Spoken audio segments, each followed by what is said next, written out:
In this quick video, I want to show you how to change the temperature on any Whirlpool oven. It's fairly simple to do, and it doesn't matter what model that you have. Now, this is a Gold series, but you might have a different model. So, for example, this is a dual oven. Let's just say we're doing this top oven right here.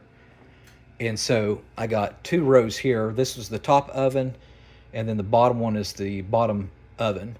So we're just, for kicks, we're just going to do the top. So on all Whirlpools, you're going to see the bake button. And it's going to be just like you're preheating an oven. That's how you change the temperature.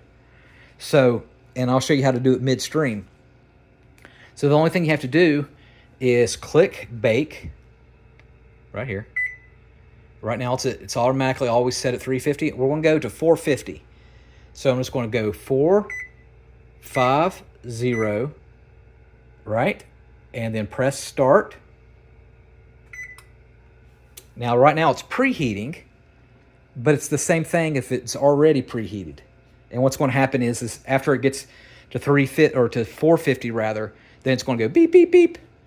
That just means it's at 450, it's preheated.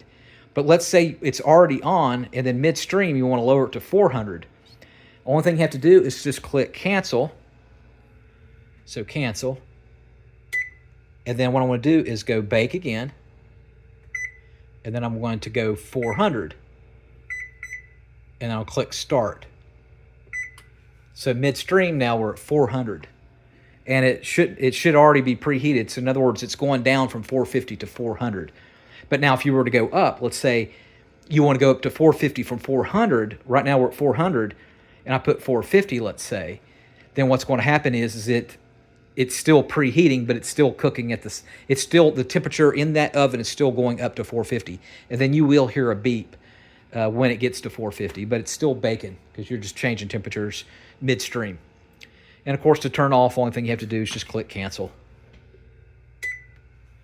All right. Thanks for watching. Make sure you subscribe.